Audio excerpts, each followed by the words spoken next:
Largest environmental group in the Adirondack Park has a new leader. Rocci Aguirre is the Adirondack Council's new executive director, taking over for Willie Janeway, who stepped down this summer. Congratulations on the new job. Welcome. It's nice to see you again. Thank you, Tom. It's a pleasure to be here. As you get settled in with your new position, you've been there for a few weeks now. Why don't you tell us why you take on this role and what you're hoping to do? What are your priorities and goals? So I've been in large landscape conservation for almost 30 years, 28 years. When I think about the protected landscapes that I've worked in and what makes them special, the Adirondacks exceed all of them by far, both from just an aesthetic, natural resource area to be in, as well as the conservation issues that are at play. When Willie stepped away, it seemed like the perfect time both to just step in and help the organization through transition, but then to also really step in and really engage on issues that I've been involved in for almost 30 years. And that was a real draw to bring that experience, that background to this landscape, one that has been at the forefront of my conservation career and where I started really at Racket Lake 30 years ago. So happy to be here. And you've been conservation director at the Adirondack Council for 10 years now. You stepped away a few months ago, but then came back as deputy director and now executive director. But you've been here a number of years working in conservation. I've been involved on all of the major issues going back to the major Finch Prine deal and all of the things that have gone into the classifications with some of the biggest wilderness additions in the park in the last 10 years. Everything from road salt to overuse, I've been a part of that from the beginning. Yep. And I'll ask you about road salt in a minute. We're seeing quite a bit of severe weather this summer in the Adirondacks. We just saw the story a couple of moments ago in Long Lake. An F3 tornado touched down just south of Watertown this week. The torrential rains and flooding in the heart of the Adirondacks, in the high peaks in Long Lake, the hamlet as we just saw. Are we clearly seeing and feeling the effects of climate change? Yes, I believe we're absolutely seeing those impacts, and it's not just that, it's also air quality, it's those Canadian fires, the smoke that we've seen in the Adirondacks that I don't remember ever having experienced before. All of these things I believe are truly starting to reflect changes that are coming that we haven't anticipated or weren't at the front of management decisions and priorities 5 or 10 years ago. Has it opened a number of eyes, and do you think other people now are seeing what your organization has seen and been talking about for a number of years now about the importance of climate resiliency and preparing for this? Yeah, so the Adirondack Council's been doing its job for 50 years. We celebrate a 50th anniversary coming up in a little over a year. And what put us on the map is really fighting acid rain and really stepping into those issues, which at the time were very, severe.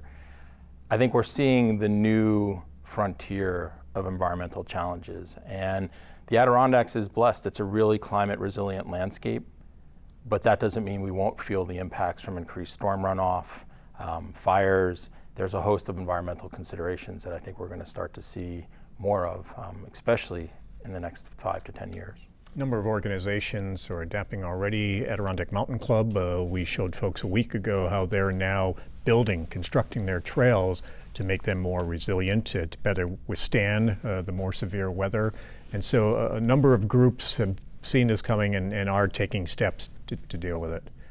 Absolutely. I think that's one of the things that makes the Adirondack conservation community so strong, is that there is a strong sense of partnership. And it's not just in the nonprofit sector, it's also at the state level. And I think that's one of the things that we're both encouraged by and will continue to work for, is to see improvements in funding and resources for state lands management, including trail building and making those trails more sustainable. We're sitting down on Thursday. On Friday this week, the Department of Environmental Conservation is holding a public hearing, a listening session in Saranac Lake, one of several being held around the state to get people's input on the statewide Environmental Bond Act that passed last November, $4.2 billion, addressing climate change, clean water, and other environmental priorities across the state. What do you believe should be among the priorities for this money? So I will just say that the Bond Act is one of the Council's top priorities in the coming year. And beyond that, this will be something that's multi-year effort. Infrastructure needs, obviously we saw that in Long Lake, and it's not just culverts and road repairs, it's how do we address long-standing infrastructure needs like dams, problem dams that are at play.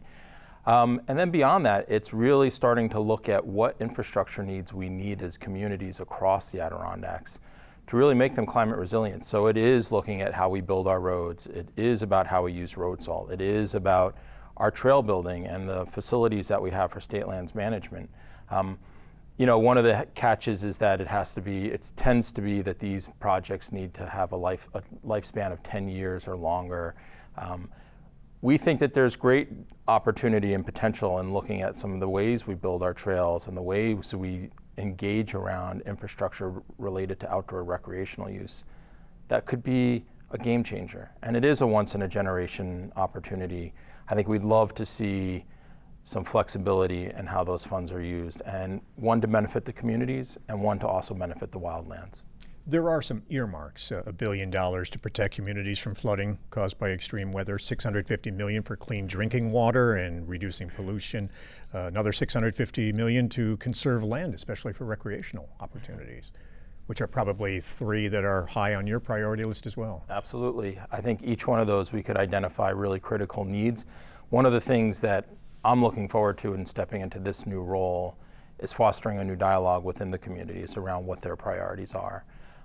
The council's always had an agenda that's focused on wild integrity, wilderness character, ecological integrity, and we still want to see Bond Act money go into those areas. But I think it's really critical that we sit down and have a real conversation with the towns about what their priorities are and really start to think holistically around management of the park and how we build our infrastructure and manage our wildlands. We mentioned clean water. The Adirondack Council has been part of the discussion and the study of road salt. The statewide task force, like so many others, you're waiting to see that final report, that summary, the recommendations coming out, and whether the state's going to embrace the new technologies that reduce the amount of road salt that's used on roads in the Adirondacks. Yeah, so the council's been engaged on road salt, for the whole 10 years that I've been here, and was extremely involved in the years before I came. We are waiting for that report. I think a lot of people are waiting for that report. We see that not just as an important environmental consideration, but our communities are struggling. There are road salt, impacts that are being felt in some of these areas where people are losing the ability to live in their homes because of how severe the salt intrusion is. And it's time for that report to come out. The council looks forward to trying to work with state agencies to try and find solutions and to make whatever recommendations come with that report a reality. You were on the advisory panel looking to address the growing number of visitors in the Adirondacks, the High Peak Strategic Planning Advisory Committee that looked at the overcrowding problems at some of the most popular trails in the High Peaks. Are the parking permits, the online parking reservation system, is that working? It's in its third year now. Has that made a difference? Yeah, I believe it is. I think it's also setting a baseline for management practices that the state can look into and see if it's appropriate in other places. Our sister preserve, the Catskills, are using permits in different areas there as well. And in those high use areas, we need to find tools that allow us to start to address those impacts. As a former ranger, as someone who's worked on these issues for much of the last 30 years, it's not a one size fits all solution. It's really case by case. But resource managers need to have permits as a part of what they look to in terms of trying to address overuse impacts. You are the first person of color to lead the organization. For several years now, there has been an emphasis on diversity to make the Adirondacks more attractive and welcoming to everyone, visitors and year-round residents alike. This is a huge priority for you? Absolutely. The council has been a part of the Adirondack Diversity Initiative since its inception. We're co-founders. I've been a part of all of those conversations. As a person of color, it means something to be in a leadership role in an organization like the council and to foster conversations about what makes a landscape safe, accessible, welcoming.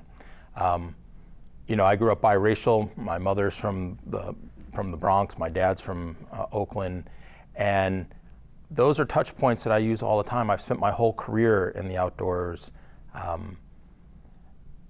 It means something important to have a person of color step into a role like this and be able to foster conversations about a unique worldview and background that I think is often not fully integrated into the larger conversations that are happening around use, overuse, access.